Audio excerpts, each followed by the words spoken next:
Сәлем достар, менің каналыма қош келдіңіз. Видеоларым ұнап жатса лайк, комментария жазып тіркелеп отырыңыздар. Бүгін біз кофенің пайдасы мен зиянына тоқталатын боламыз. Бірінші пайдасына келетін болсақ, кофе адамды сергітеді және жұмыс өнімділігін арттырады. Ол кофеиннің ағзаға әсер етуіне байланысты көптеген ғалымдар кофенің есте сақтау қабілетін арттырып, көңіл күйді көтеретінін айтады. Сонымен бірге, кофеин ағзадағы метаболизм процесін жылдамдатады. Мысалы, кофеин арық адамның бойындағы 29% майды ыдыратады екен, ал толық адамдарда 10%. Осы ыдыраған май жасушаларын ағза қосымша энергия көзі ретінде пайдаланады. Келесі, жаттығудан кейін бұлшықет ауруын басады. Зерттеушілер жаттығудан кейінгі 2 шынаяқ кофе ішуге кеңес береді. Олар өздерінің жасаған тәжірибеде жаттығудан келген адамдардың жартысына кофе ішкізген. Артынан бұлшық еттегі ауырсынуларын 0 мен 10 балл арасында өлшеулерін сұраған кезде кофе ішкендердікі анағұрлым төмен болған. Және де кофе күйзелістен құтқарады. Кофеин ағзаның қозғалыс, есте сақтау және ойлау қабілеттеріне жауап беретін дофамин гормонын белсенді бөлдіреді. Бұл гормон рахаттану кезінде де көп бөлінеді екен. Сондықтан ғалымдар кофе күйзелістен құтылуға көмектеседі деп отыр.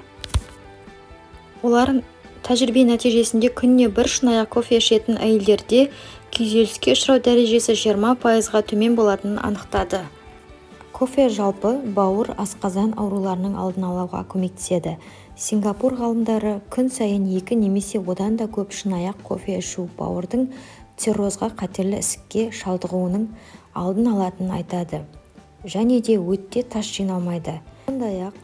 Сондай-ақ жалпы 489.706 адам қатысқан. Тағы бір зерттеуде күніне 4-5 шынаяқ кофе ішетін адамдардың асқазанында қатерлі ісіктің пайда болу қаупі 15%-ға төмендейтіні анықталған. Келесі, диабет, Альцгеймер мен Паркинсон ауруларынан құтқарады. 457.922 адам қатысқан. 18 зерттеудің нәтижесінде әрбір шынаяқ кофенің диабетке шалдығу қаупін 7%-ға төмендететінін дәлелдеді. Себебі кофе глобулин гормонына әсер етеді. Ол өз кезегінде диабеттің дамуында айтарлықтай рөл ойнайтын тестостерон мен эстрогеннің қызметіне жауап береді. Ал Альцгеймер ауруы 65 жастан асқан адамдарда болады. Оның белгілері ұмытшақтық, ойлау қабілетінен айырылу. Бұл ауруға қарсы дәрі әлі шыққан жоқ, алайда алдын алуға болады. Ол үшін дұрыс тамақтанып, үнемі физикалық және рухани жаттығулар жасап, кофе ішіп тұру керек. Паркинсон ауруы да сондай.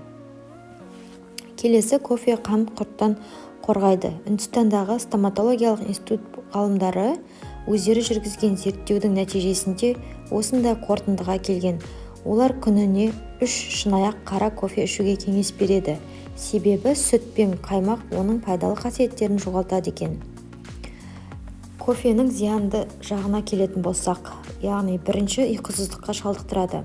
Кофені көп ішетін жағдайда сергіту әсерімен бірге ұйқысыздыққа шалдықтырады. Себебі кофенің ішкен соң ол 15 минуттан ғана ағзаға әсер етіп 6 сағатқа дейін белсенді болады.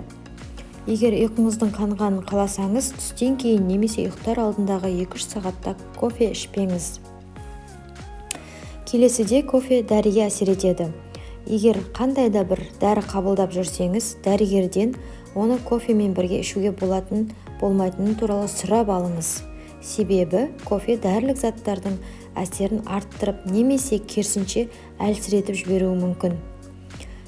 Және де кофе ана болу мүмкіндігін азайтады. Ринодағы Невада университетінің ғалымдары кофе ішетін әйелдердің жатыр түтігінің белсенділігі төмен болатынын анықтаған. Аналық жасуша жатырға осы түтіктер арқылы барады. Және де кофе тәтті құмарлыққа әкеледі.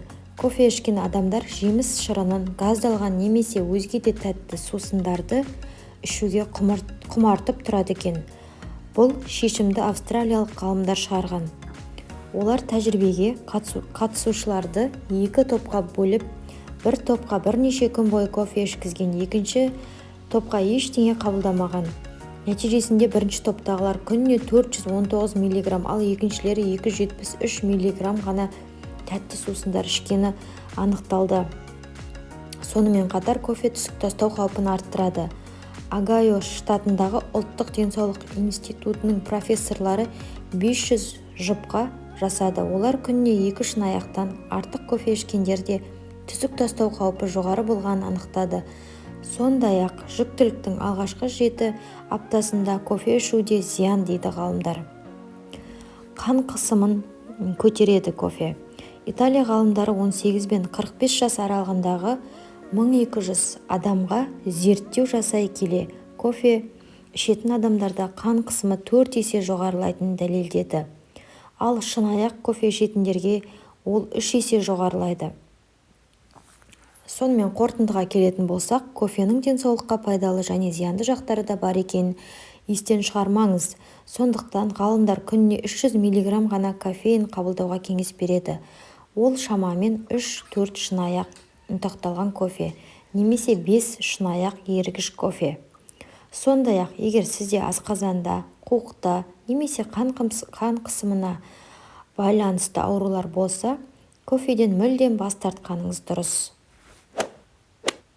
Достар, бүгін кофенің пайдасы мен зияны туралы ақпаратты толық білдіңіздер деп ойлаймын. Видеоларым сіздерге ұнап жатса, комментария жазып, лайк басып, тіркеле отырыңыздар.